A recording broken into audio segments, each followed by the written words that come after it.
कुछ पल ऐसे होते हैं जो इतिहास बन जाते हैं।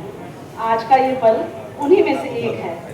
हमारे बीच आज वह व्यक्तित्व उपस्थित हैं जिनके कंधों पर हजारों विद्यार्थियों के सपनों का बोझ है और जो उसे बड़ी ही सहजता से, बड़ी दक्षता से और बड़े ही स्नेह से वहन करते हैं। वे केवल हमारे कुलपति ही नहीं, हमारे मार्गदर्शक हैं, हमारे प्रेरणा स्रोत हैं, हमारे आदर्श हैं। मैं उनको कुछ लाइनों के साथ मंच पर पोडियम पर आमंत्रित करना चाहूँगी। जिनके चिंतन से विश्वविद्यालय प्रतिदिन ऊंचाइयां पाता है, ऐसे यशस्वी कुलपति का यह मंच हृदय से स्वागत गाता है। आपका व्यक्तित्व प्रेरणा है, आपके विचार प्रकाश। कृपया मंच पर पधारें सर और दें हम सबको अपना आशीष विलास। VC sir.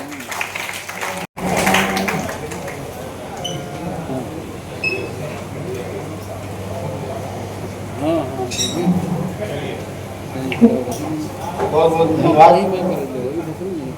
Madam Maurya ji,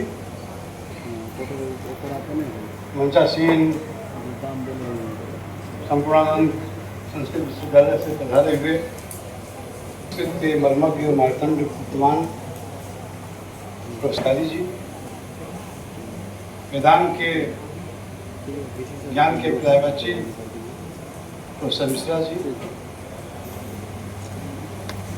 professor वाचस्पति जी, प्रोफेसर अजरा जी,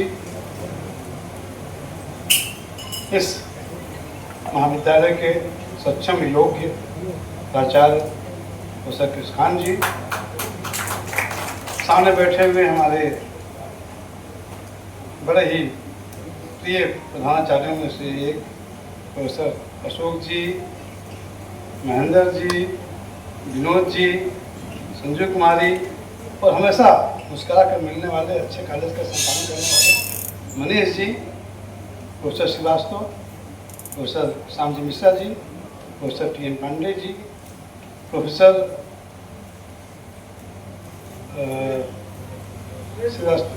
सुरेंद्र सिंह जी, नाम हल्का प्रोफेसर सिंह का नाम था, लेकिन प्रोफेसर सुरेंद्र सिंह जी भी हमेशा विश्वविद्यालय के बारे में कुछ न कुछ प्रश्न उठाने वाले, उसका तर्क हो या ना हो, विश्वविद्यालय के प्रति बहुत ही ज्यादा दुख दर्द, वेदना संवेदना व्यक्त करने वाले और विश्वविद्यालयों को जागृत कराने वाले, दोनों बातें एक तरफा नहीं है। कई ऐसी बातें जो कि हम इनके माध्यम से जान पाते हैं। मनमोहन तिवारी जी जो आज अपनी विदुषी पत्नी के कारण यहाँ आए हुए हैं, पीछे बैठे हुए भरत जी, रंजन जी, संजय जी, मिश्रा जी, निराम्बुज और मेरे ख्याल से बाकी जिनका मीडिया के भी दो कर्मी लोग जिनको सम्मानित किया गया, वो लोग हमारे आला से आए हुए मीडिया कर्मी पंकज जी और मुकेश जी, डॉक्टर मुकेश और डॉक्टर पंकज, साथ साथ वो सभी प्रतिभागी, वो सभी लेखक लोग जिनकी रचनाएं, जिनकी कृतियां इन किताबों में छपी हैं, जिनकी वजह से, जिनकी मेहनत की वजह से मुझे ये इनाम मिला। इसमें मेरा कोई योगदान नहीं है, मुझे उस बात के लिए इनाम मिला है जिसकी मेहनत आप लोगों ने की, मैंने नहीं किया। मैं मंच से इस बात का ऐलान करता हूं। और मैडम मौर्य जी, छात्र कभी बोझ नहीं हुआ करते। छात्रों का भाव मैंने, छात्रों का बोझ मेरे कंधे पर नहीं, क्योंकि छात्र जितना ही आगे जाएंगे उतना ही मेरा नाम होगा। और भारतीय ज्ञान परंपरा की शुरुआत में इसी बात से करूंगा, यहाँ पे माँ बाप के अलावा गुरु भी ऐसा होता है जो चाहता है कि उसका शिष्य उससे कहीं आगे जाए, और किसी रिश्ते में ये बात नहीं पाई जाती। यही वो देश है जहाँ पे गुरु ब्रह्मा गुरु विष्णु गुरु देव महेश्वरा की बात की जाती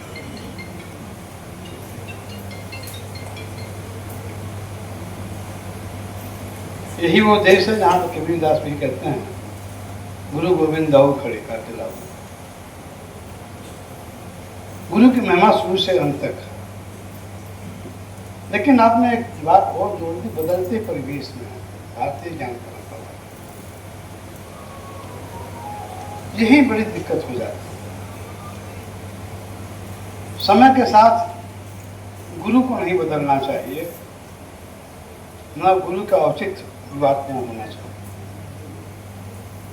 हम आज गोष्ठी इसीलिए कर पा रहे हैं या इसलिए करते हैं कि कहीं न कहीं कुछ न कुछ बदलाव तो हुआ है।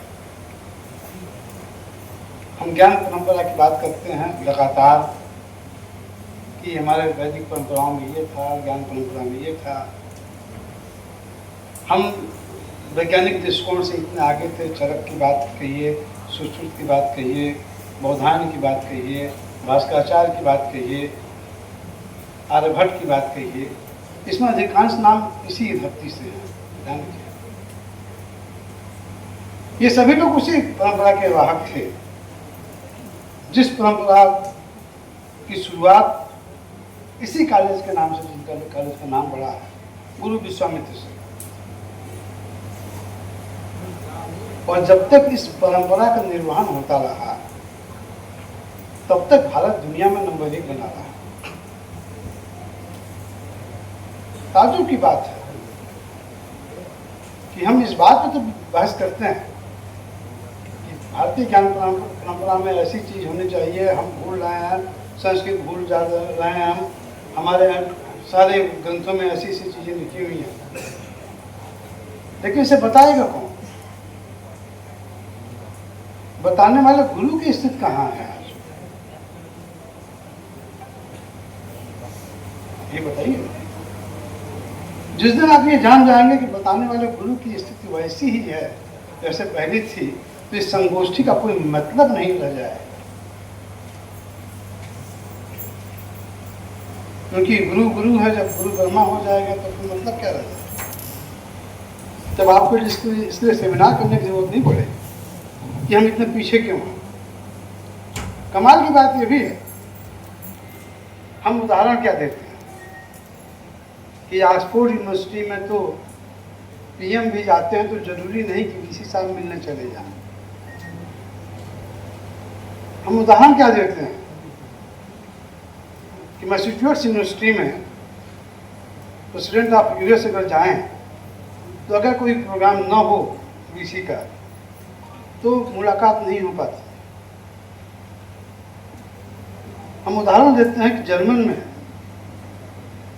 देश में अगर कहीं कोर्ट में भी अगर बाइदिए किसी कारण से जाना पड़े, गवाही कितना किसी भी कारण, तो जज कुर्सी छोड़ कर उठ जाता है।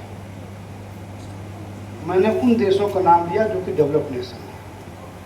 उन्होंने भारत से एक ही चीज सीखी, ध्यान रखिएगा, क्रक्स पॉइंट क्या था उनके दिमाग। उन्होंने सीखा कि गुरु शिष्य की परंपरा के जब तक भारत में रहेगी तब तक भारत में जीता नहीं जा सकता। वो जिस दिन लोगों ने सबसे पहले जो अडॉप्ट किया इंडिया की किसी भी चीज को, तो उन्होंने विश्वविद्यालय में टीचर्स की पोजीशन को बोला और उन्होंने कभी भी परिवेश बदला नहीं अपना। ऑक्सफोर्ड जब से स्टार्ट हुआ, कैम्ब्रिज जब से स्टार्ट हुआ, मैसेच्यूसेट्स जब से स्टार्ट हुआ, हार्वर्ड जब से स्टार्ट हुआ, इन देशों में गुरुओं की परंपरा या गुरु या उसके वाइस चांसलर या उसके टीचर्स टेन्योर पोस्टिंग नहीं है, ये ध्यान रखिएगा। जब तक उनकी इच्छा होती है तब तक, जब तक वहाँ की सीनियर चाहती है कि हाँ ये अच्छा कर रहा है, ये रिस्पॉन्सिबिलिटी उनकी है। नतीजा क्या हुआ? हम कहाँ पे खड़े हैं, वो कहाँ पे पहुँच गए। उन्होंने भारतीय ज्ञान परंपरा से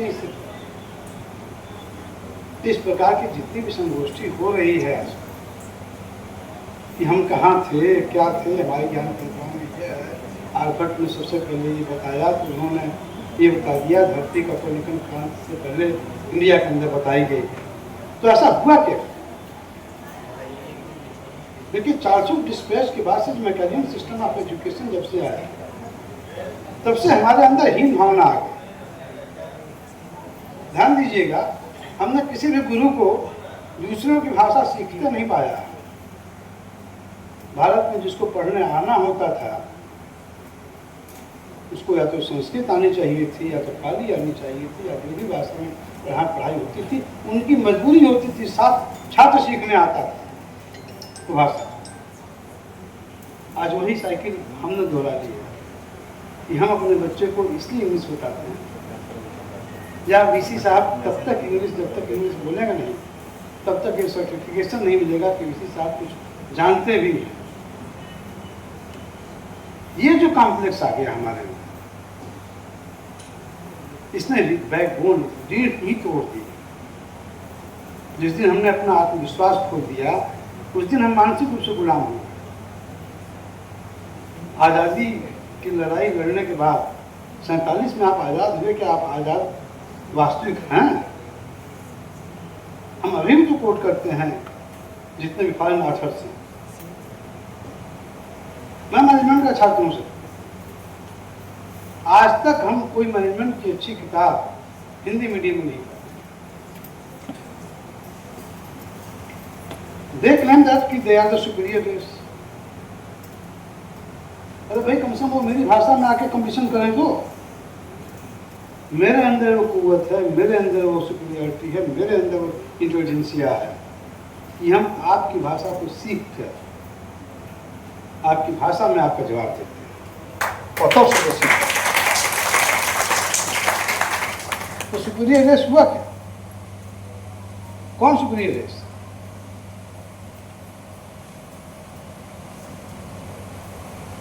इस बात पे चिंतन मनन होना चाहिए। अन्यथा ज्ञान परंपरा के बारे में सेमिनार कराने से और ज्ञान परंपरा के उद्बोधन करने से कि हमारे यहाँ ऐसा था वैसा था, तब गुरु या शिक्षक की स्थिति कैसी थी, इस पर ध्यान दें। जिस दिन आप उसमें 10% भी सुधार कर ले जाएंगे, उस दिन आपको इस सेमिनार कराने की जरूरत नहीं पड़ेगी। ये कड़वी सच्चाई है, इसे मानना पड़ेगा। हम करते क्या हैं, अपने यहाँ के सबसे ब्रिलियंट स्कॉलर को कभी भी टीचिंग लाइन में नहीं डालते। वो नॉन टीचिंग सब्जेक्ट में ही जाता है, उसी सर्विस में। वो बड़े गर्व से आप बताते हैं। किसी जमाने में, आप लोगों के जमाने में बहुत पहले पावर हुआ करता था, वाइस चांसलर के पास भी कई बड़ी यूनिवर्सिटी में हमने जहाँ तक देखा है, सेंट्रल यूनिवर्सिटी, आज अब तो सेंट्रल यूनिवर्सिटी हो गई, अदरवाइज सब चीज़ दूसरे ढंग से। जो टॉपर्स होता था, गोल्ड मेडलिस्ट होता था, उसको टीचिंग का ही काम दिया, बुला लिया जाता, तो गुणवत्ता मेंटेन में। आज के दौर में क्या ऐसा संभव है? हम स्पीच देते हैं कि अरे ज्ञान केवल नौकरी के लिए नहीं हो। क्या वास्तविक स्थिति ऐसी है? या नंगी सच्चाइयों को भी ध्यान दीजिए।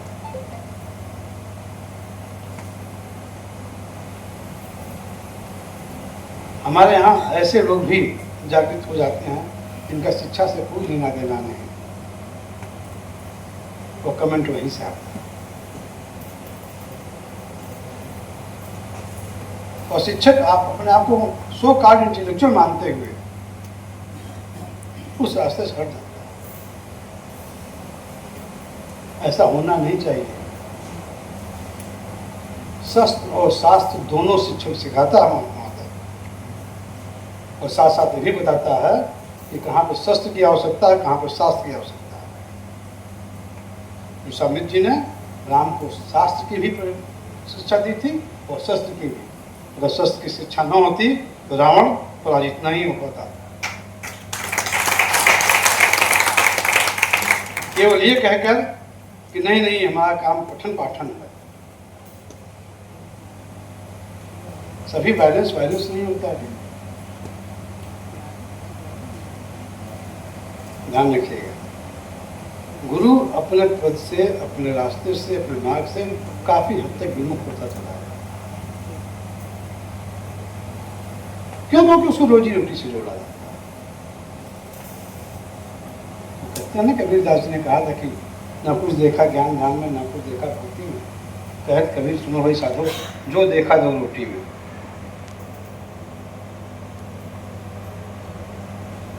हम जब पहले गुरुकुल इसलिए होता था क्योंकि गुरुकुल को ऑटोनॉमी मिली हुई थी। ये ताकत थी विश्वामित्र जी के अंदर कि उन्होंने दशरथ से कहा कि मुझे ये बच्चे चाहिए, और दशरथ के अंदर इतनी हिम्मत नहीं थी कि उनके इस प्रपोजल को डिनाई कर सके। ये गुरु की ताकत थी।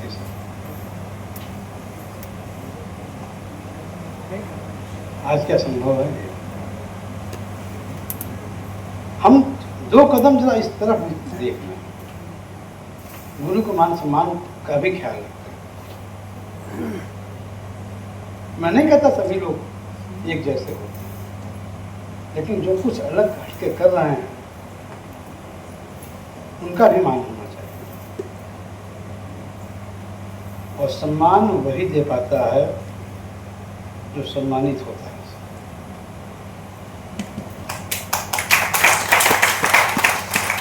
गैर सम्मानित व्यक्ति से, जिसको सम्मान की या गरिमा का ख्याल न हो, उससे ये अपेक्षा नहीं की जा सकती। ज़्यादा समय नहीं लूँगा क्योंकि यहाँ पर हमसे बड़े बड़े गुरु लोग बैठे हुए हैं। उन लोगों के सामने झिझकता कर रहा हूँ ज्ञान परंपरा में बोलने के लिए, लेकिन क्योंकि डाइस पे हूँ, मेरी मजबूरी है सर, बोलूँगा। क्योंकि जब तक आप लोग सुसुप्त बैठे रहेंगे, क्योंकि गुरु का रिटायर नहीं होता, ज्ञान दिनों दिन आदमी लेता है। और जिस दिन आप लोगों ने अपना गांडीव रख लिया, उसी दिन यहाँ की शिक्षा बदल बदल। हम आपका भी आह्वान करते हैं कि आपका मार्गदर्शन हमेशा बना रहे। चलन चतुर्वेदी रहे या न रहे, जो भी है, मैं ये नहीं कहता मैंने क्या किया, इसका आकलन आप करें कि 3.5 साल पहले, 4 साल पहले इस विश्वविद्यालय की क्या पोजीशन थी, आज कम से कम ये है। इस विश्वविद्यालय को नंबर 1 विश्वविद्यालय माना जाता है। एक एग्जाम्पल से दे रहा हूँ, अभी इंटरेक्शन हुआ था, उसमें मैं भी क्योंकि एप्लीकेंट था, उसमें एप्लीकेंट को और कौन लोग थे ध्यान रखिएगा। विश्वविद्यालय के स्तर पर बिहार विश्वविद्यालय में सबसे नंबर 1 विश्वविद्यालय दरभंगा और मुजफ्फरपुर यूनिवर्सिटी के वाइस चांसलर भी अपने एप्लीकेंट थे। मैंने उस दिन कहा, लगता है मैंने कुछ अच्छा काम किया है, क्योंकि अब वहाँ का वाइस चांसलर यहाँ के लिए एप्लीकेशन डाले तब कुछ हुआ। इसका आकलन आप लोग करें। लोग आते हैं जाते हैं, परंपराओं का ध्वज एक हाथ से दूसरे हाथ में जाता है, लेकिन मसाल बुझनी नहीं चाहिए। जो इंटरप्शन हुआ है ठीक है, जो गलती हुई हो गई, लेकिन अभी भी ज्ञान परंपरा के बारे में बात करते वक्त गुरु की गरिमा का ख्याल रखा जाए। और जिस दिन भारत में गुरु की गरिमा का ख्याल रखा जाएगा, ज्ञान परंपरा को गोष्ठी करने की जरूरत नहीं पड़ेगी। बहुत बहुत धन्यवाद।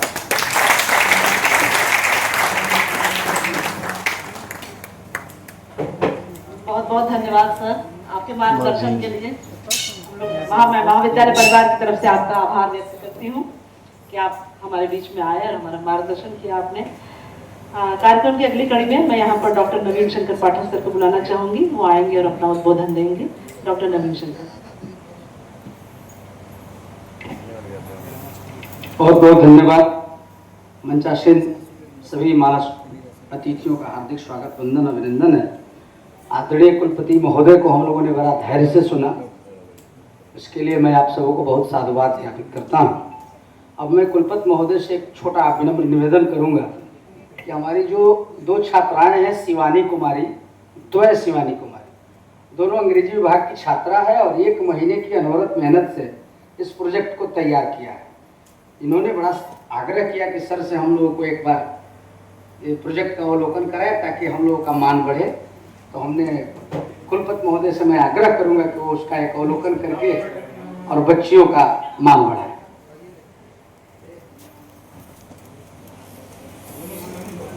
अर्चना मिश्रा मैडम से मैं निवेदन करूंगा कि वो आकर के इन दोनों बच्चियों को मोमेंटो से सम्मानित कराएं। अंजलि कुमारी भी यदि हो तो आ जाए। अंजलि दुबे यदि मेरी आवाज सुन रहे हो तो अविलंब पहुंचे। यथार्थराज,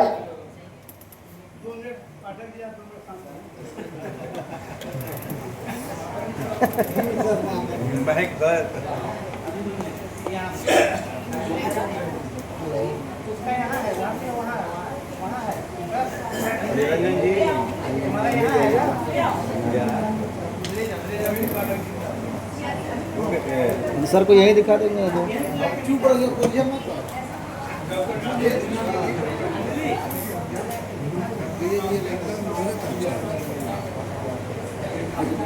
अशोक भैया कैसे कैसे चलनी है?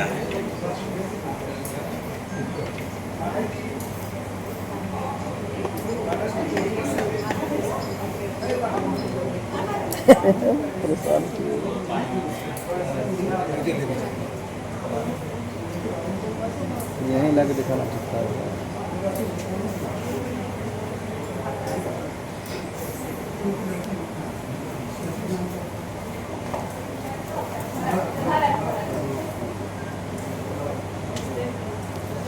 धन्यवाद नवीन, अब वोट ऑफ सैंक्शन बा। हाँ बोले ऐसे ही हो गया तो क्या बहुत विलम्ब कर दिया लोग। सब एक शब्द में सभी का धन्यवाद। ना ए नवीन, सभी उपस्थित सज्जनों का धन्यवाद। एक शब्द करेंगे।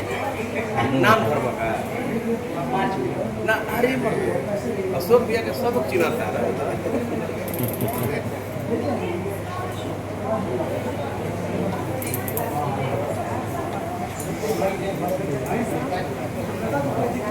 दोनों पकड़ ले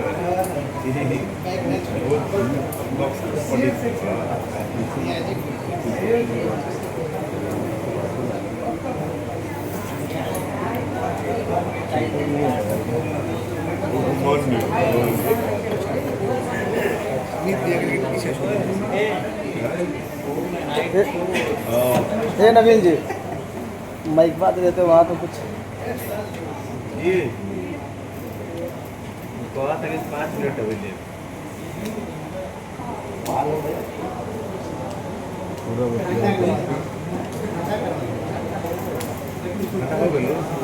नवीन जी ठंडा हो गया।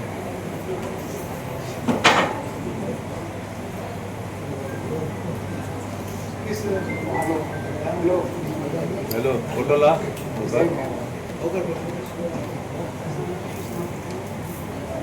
इंकर ले इंकर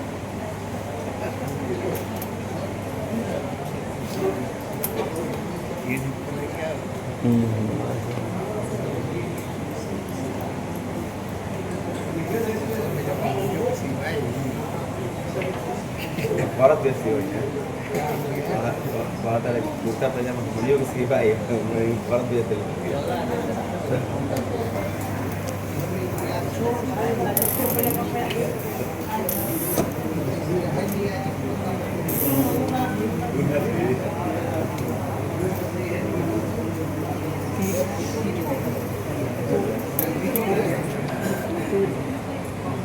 क्या हुआ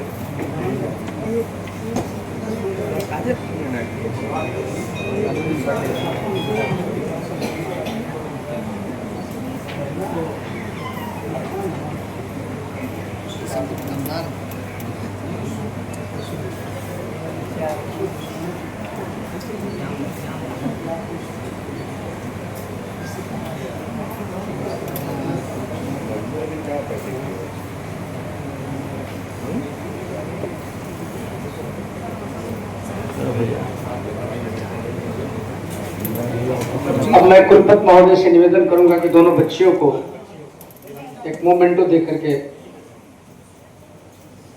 तीनों ना इसको भूल जाते।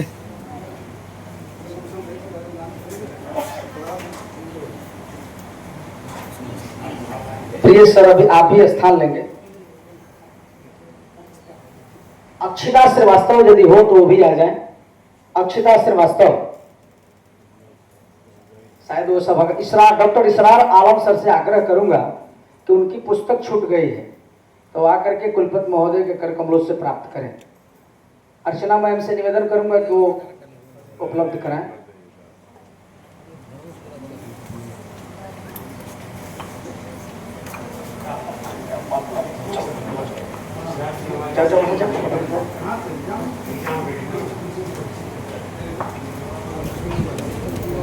अब बहुत हुआ।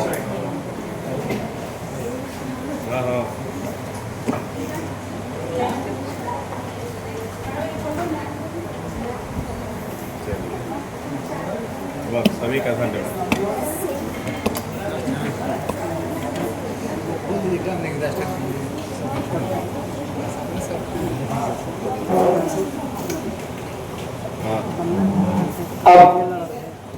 अब धन्यवाद ज्ञापन की प्रक्रिया है।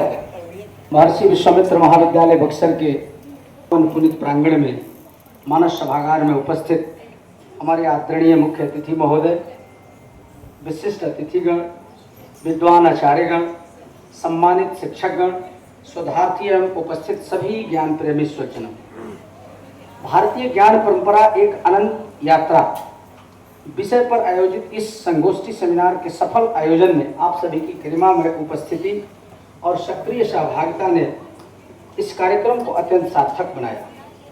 इसके लिए मैं आयोजन समिति के साथ साथ महाविद्यालय के यशस्वी प्राचार्य महोदय के साथ साथ महाविद्यालय के सभी शिक्षक एवं शिक्षकेतर कर्मचारियों तू बोला था नहीं अभी तारा कहा थे खत्म करो भाई।